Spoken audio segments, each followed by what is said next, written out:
നീ തനിച്ചിരിക്കുന്ന വേളയിൽ ആർക്കും നിന്നെ സഹായിക്കാൻ, നിനക്ക് പോലും നിന്നെ സഹായിക്കാൻ കഴിയാത്ത അവസ്ഥകളിലേക്ക് നീ ഇറങ്ങി നിൽക്കുമ്പോൾ അവൻ നിന്റെ കൂടെ ഇറങ്ങി നിൽക്കും. അത് അഗ്നിയാണെങ്കിൽ അതിൽ നാലാമനായി അവൻ ഇറങ്ങും. അത് സിംഹത്തിന്റെ ഗുഹയാണെങ്കിൽ അതിനകത്തും നിനക്ക് വേണ്ടി അവൻ ഇറങ്ങും. അതുകൊണ്ട് ഇന്ന് രാത്രിയിൽ ഇതൊന്നും സമയം കളച്ചിലല്ല. ഇന്ന് രാത്രി വിശ്വസിക്കണം, ഇന്ന് രാത്രി അനുഭവിക്കണം. പറഞ്ഞു വന്നത് ഇതൊക്കെ നിർത്തിയൊന്ന് പാടാൻ തുടങ്ങിയപ്പം ഈ വരികൾക്കകത്തൊക്കെ അഭിഷക്തന്മാർക്ക് ദൈവം കൊടുത്ത വെളിപ്പാടുകൾ. നീ ഒഴികെ ഞങ്ങൾക്ക് സുരലോകെ ആരുള്ളു ജീവനാഥ. അപ്പൊ എല്ലാരും ഉണ്ടെന്ന് പറയുന്നതോ ചുമ്മാതാന്ന്. ഒരാമയും പറഞ്ഞേ,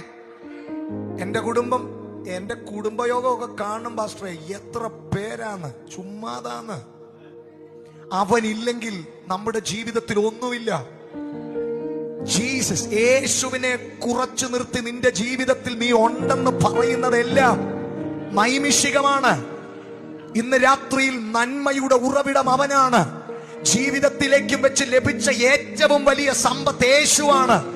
ഈ ലോകത്തിൽ വിലമതിക്കാനാകാത്ത എന്തെങ്കിലും ഇന്ന് നിങ്ങളുടെ കയ്യിലുണ്ടെങ്കിൽ അത് ദൈവം നൽകിയ രക്ഷയാണ്, അത് ദൈവിക വീണ്ടെടുപ്പാണ്.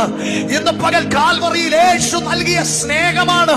ഇന്ന് രാത്രി ആ സ്നേഹത്താൽ ഹൃദയം നിറയുന്ന ദൈവമക്കൾ ഉണ്ടെങ്കിൽ നിർബന്ധത്തിലല്ല, അവനുമായുള്ള ബന്ധത്തിൽ ഇന്ന് രാത്രി ദൈവത്തിനൊരു മഹത്വം.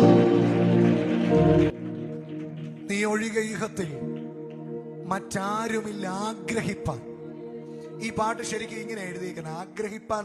പക്ഷെ നമ്മൾ പലപ്പോഴും പാടാറുള്ളത് ആശ്രയിപ്പാൻ. പക്ഷെ നിങ്ങൾ ഈ പദം ഒന്ന് ശ്രദ്ധിച്ച്, ഈ ലോകത്തിൽ എന്തെങ്കിലും ആഗ്രഹിക്കാൻ കൊള്ളാകുന്നതുണ്ടെങ്കിൽ അത് എന്റെ യേശുപ്പ മാത്രമാണ്. യേശുപ്പ മാത്രമാണ്. ഇത് വെറുതെ പറയുന്നതല്ല. ഇത് അനുഭവിച്ച കോരകപുത്രന്മാർ 84:1 പറയുന്നു, സൈന്യങ്ങളുടെ യഹോവേ തിരുനിവാസം എത്ര മനോഹരം, എന്റെ ഉള്ള യഹോവയുടെ പ്രാകാരങ്ങളെ വാഞ്ചിച്ച് മോഹിച്ചു പോകുന്നു. അപ്പൊ അനുഭവിക്കുന്നവൻ ഇത് വാഞ്ചിക്കാൻ കൊള്ളാവുന്ന സാധനമാണ്. അനുഭവിക്കുന്നവന്, അനുഭവമുള്ളവന് ഇന്ന് രാത്രി ദൈവ സാന്നിധ്യം മോഹിക്കാൻ കൊള്ളാവുന്നത്, ദൈവ സാന്നിധ്യം ആഗ്രഹിക്കാൻ കൊള്ളാവുന്നത് മറ്റെന്തിനേക്കാൾ ഇന്ന് രാത്രി അനുഗ്രഹമാണ്. ദൈവ സാന്നിധ്യത്തെ കൊതിക്കുന്ന